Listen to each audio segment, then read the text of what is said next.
very much. You have very passionately again presented the Nepali case. But I can tell you on your last sentence, you said whatever Oli and Modi say does not matter. Yes, it should not matter. But when the Prime Minister of a country accuses another country for politically unseating him, then it's a serious matter. Modi has never said a word against Nepal or Nepal Prime Minister publicly, while your Prime Minister is speaking publicly largely because he is facing a lot of heat within his own party. This is a fact everybody knows. And this statement, when you accuse somebody, then it becomes a serious matter. So now also on the boundary issue, there are again, I see a lot of gaps. I don't know if we have time to go into it. I would not go, but I'll seek guidance from our hosts. Now I see there are 6 questions on the board. Should we go in for question answer or do what? Mile? Unmute yourself. You can decide, sir. I don't have issue. We can extend another 20 minutes, sir. But what is your time limit you are giving us? How long we can go? 15 to 20 minutes for question answer we can have, sir. 15 to 20 minutes for question answer. Well, what I'll do is I have 6 questions posted here. I'll briefly read them out, and to whomsoever they refer or any other panelist can answer them, and then we will see what happens. Let me start reading the questions. First question is to Ambassador Ray, and he says why the EPG report has not been unfolded, and we have discussed about it. What the two governments have at stake in case they accept, especially India. So we don't know what the reports are, but the question is on the EPG report. The second question is to Deepak. Sir, given the rise of strategic space of Indo-Pacific and India's geographic advantage in the same, is there a possibility or discussion among the foreign policy makers of Nepal to look at an economic corridor connecting the key strategic points of India and Nepal? It goes on further to say this would help in infrastructure development. Won't this be a better alternative to access with Chinese ports which lie? In fact, Dr. Deepak Bhatt has already said that they have an alternative. In fact, my view on this would be, and Deepak would respond to that, that the alternative connection is largely a political connection. It is not an economic connection. It is not economically viable. If it is economically viable, Nepal's trade would have started through that route long back. I mean, this statement was made in 2015, 2016. We are 5 years ahead of that, and things have to happen. Next question, kindly enlighten us in the current of political dispensation of Nepal, what the view of Nepal of China vis-a-vis India from commercial and security perspective. Next question is again to Ambassador Ranjit Rai, sir. As India is focusing on Indo-Pacific, won't it be a great option for India to integrate SAARC countries along with ASEAN in the construction of Indo-Pacific? Next question, my question is open to all the panelists of this distinguished panel. Is the legacy of warm and cordial relations between India and Nepal waning amongst the newer generations of both the countries, leading to a rising unfavorable public opinion in both the countries? As both the countries are a democratic entities, the unfavorable public opinions lead to a foreign policy similar to those public options. Doesn't this create a vicious cycle of public policy affecting foreign policy and then translating it diplomatically? How can India and Nepal ensure that this historical legacy of warm relations is maintained? And the last question, I am an MPhil student from Central University of Gujarat. For my dissertation, I am working on how Nepal's domestic politics influences its foreign policy. For today's webinar, I want to ask the panelists from Nepal on how the current situation be understood using individual level of analysis of international relations. These are the questions, and please pick your answers to whatever you want. But, you know, I don't know if this is I can take 2-3 minutes just to put the Lippo Lake historical context in a perspective.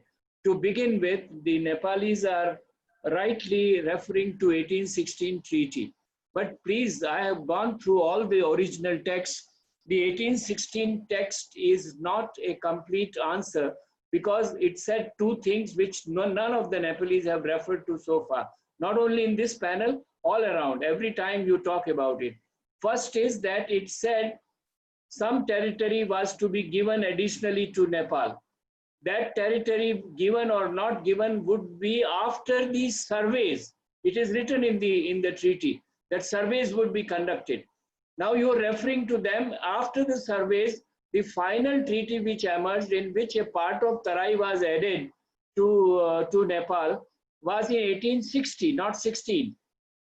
And in that survey, the British India Company has retained the Limpia Dhura with them and the whole structure as it has been there in 1860. Therefore, the maps before 1860 are of one type, maps after 1860 are of another type. If at all, the Nepalese friends must understand, if at all a mischief was made, it was made by the British East India Company and the British government or British Empire, which came up later on. It has not been made by India. Now, for India, that's what I say, 160 years you kept silence. It was not a silence, Pramod. It was not simply not raising the issue. It was an endorsement of the British position.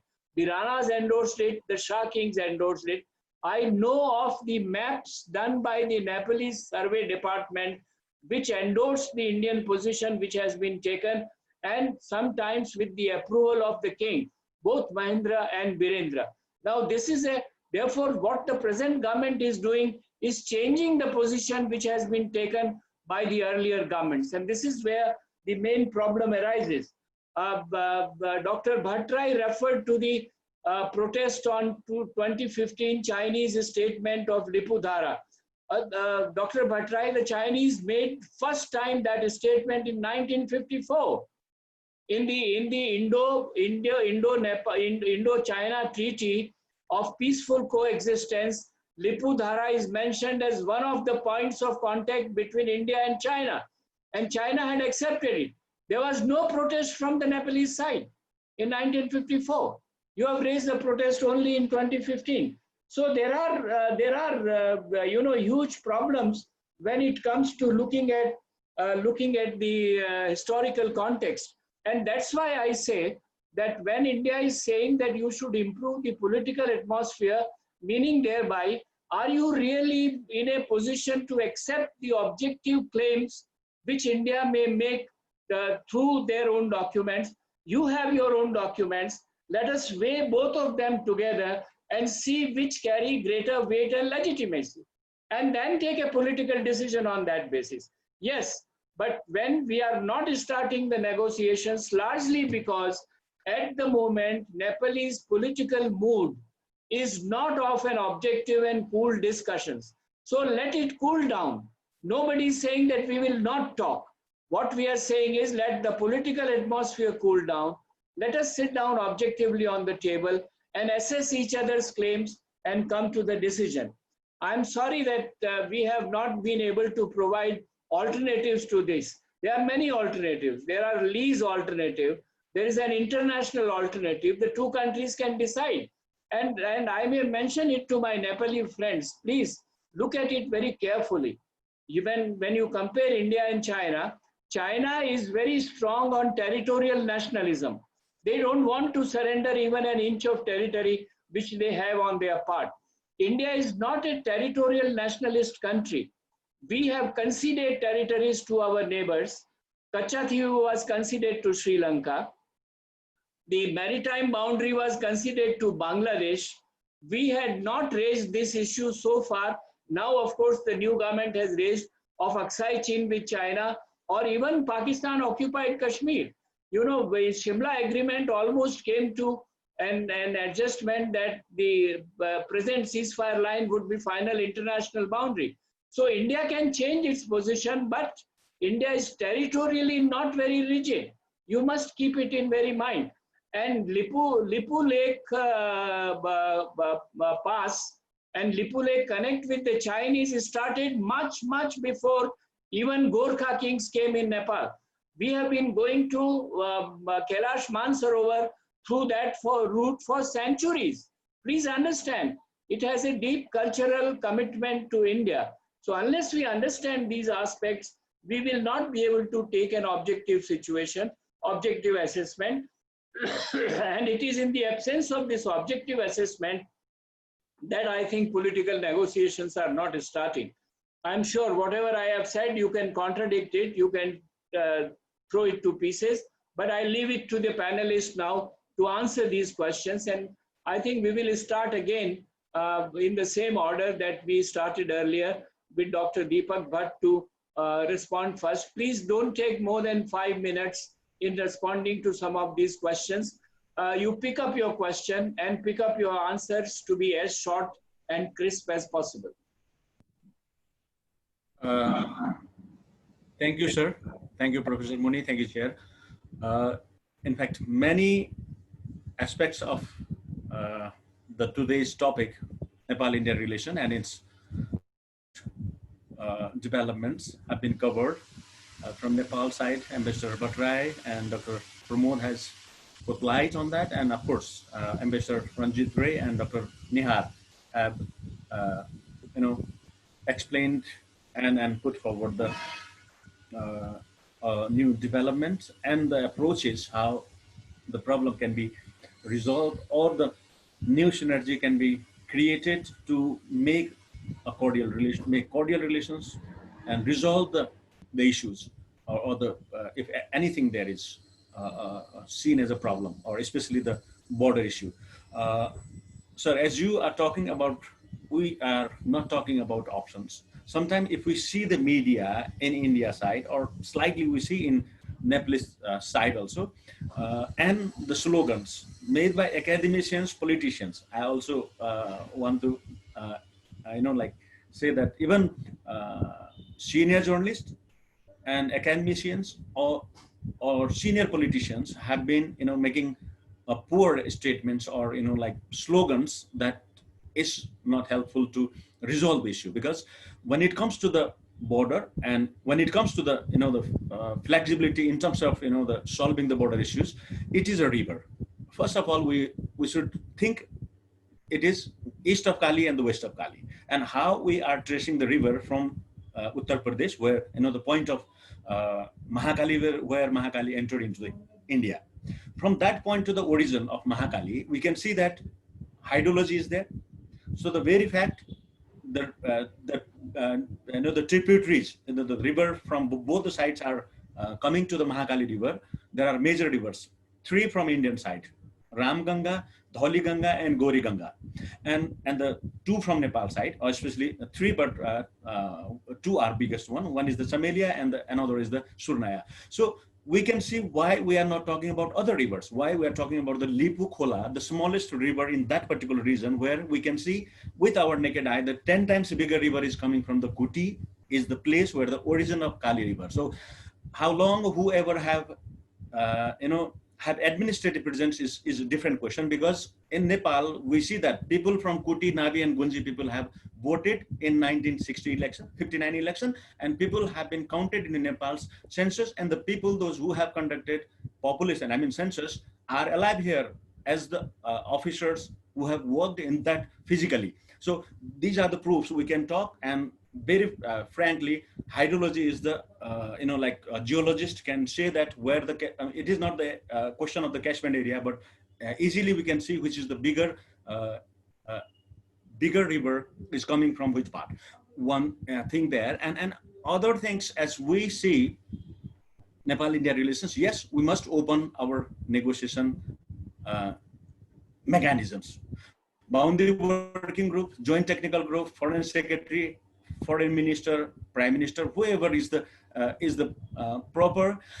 When we can talk about the COVID pandemic and related issues, or the health security issue in a regional forum and in the bilateral forum, why we cannot, declare a date that or a webinar, this kind of webinar between the joint mechanism, maybe in the secretary level or the foreign ministry level, at least at one level, or if not at the Director General of the Survey Department of Nepal and the Survey General of the India. So at least, okay, this is the border issue, and border security and the border management has remained a critical issue in terms of Nepal and India's overall relationship. So let's open the negotiation or the open dialogue. One thing, and while talking about the, access to the Indian Ocean and getting economic activities through the Indian trade routes or all these things, this Nepal has been exploring as always, but the problem comes when India put economic blockade after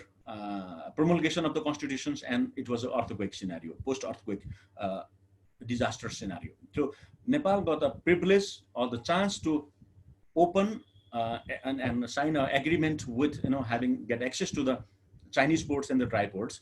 That diversified Nepal's international relations in terms of economic activities, and it will definitely take a long course to get easy access to because of the geography, but definitely in a longer run it is helpful. And as Chinese activities and the Chinese economy is becoming a most powerful, or as it is seen as the second largest economy in terms of GDP or all these things. And what is happening, the Lipu Lake, when India and China in 2015, May 15, said that will get access to for the trade and all these things. So Nepal has, the then Prime Minister Sushil Koirala have sent the notice to both the governments, but still we are waiting for proper response regarding that. But still, in between, new developments are there. We all are aware with the developments. So let's focus at least these kind of webinars, those who have been working in enhancing or making India-Nepal relations more making it towards normalcy. We can contribute from both the sides, and these kind of webinars and interactions or the forums can contribute to the formal process, to start the formal process or help them. So with this, I will thank organizers, Mail and Chair Professor Muni, and all the panelists. And I will, with the due respect, I have been with a time constant because I have committed 1 p.m. at another meeting. So I will leave with this also. So thank you very much. Thank you, Deepak. May I now request Ambassador Ranjit Rai to please respond? Ambassador Ranjit Rai, please unmute yourself and respond. Yeah, thank you very much. Just a few brief comments. I think on the EPG report, I don't really know what's in the report, but I do know from my conversations when I was in Nepal, that there was a feeling in Nepal that since the members of the group have been set up by the two governments, and if there is a consensus report, then the two governments will be obliged to accept all the recommendations. Since then, I've been told by our Nepalese friends that no, this is not their understanding. This is, after all, it's only a report, and recommendations are made to the government, and the government should decide what to do with the recommendations. So I think, that is one aspect that we had in mind. And as I said, I haven't seen the report, so I can't say, what the issues on the substance are. But, this was one sense as to why the report had not been accepted. This is my sense. On Indo-Pacific and whether SAARC and ASEAN, SAARC as part of Indo-Pacific, a very complicated question. Because, many of our neighbors don't necessarily have the same views as India on the India-Pacific issue. And, in our region, some of our neighbors see China as a balancing factor vis-a-vis India. So I'm not sure whether, and especially in the context of SAARC, which is facing deep problems, I'm not really sure whether, there can be a SAARC-wide position on the question of Indo-Pacific. About the next generation of people in India and Nepal, I think we really need to work on this. And obviously, the new generation will influence, public policy and foreign policy. And if the new generation is not in touch with each other, or if they are growing distant from each other, this will have long-term implications for our relationship. Of course, in the context of Nepal, we see that it's more or less the same generation of leaders that continue to rule Nepal over the last 2 decades or so. We have not yet seen, a younger generation of leaders sort of taking over the reins of decision making in Nepal. I have a lot of points on the border issue, but I don't think there is now time to get into that. But I do feel, on one issue as to why India is not talking. And I think, our sense is that this issue has been raised because the government of the day in Nepal was feeling threatened domestically. So they have raised this to, bolster domestic support for themselves. And, this has become a very emotive issue.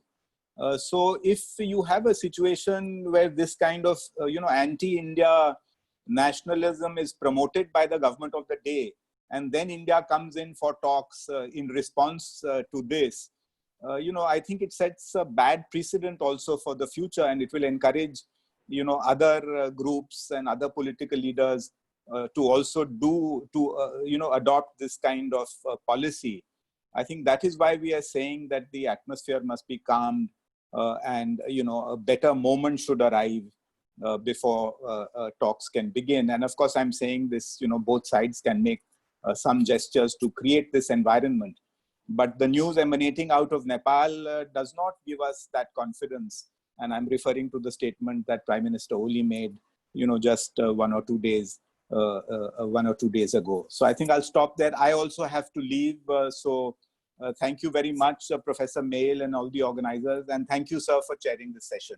And goodbye to all my distinguished panelists, friends. Thank you. Thank you. You could easily link Nepal to Indo-Pacific, because Nepal is a part of Indo-Pacific.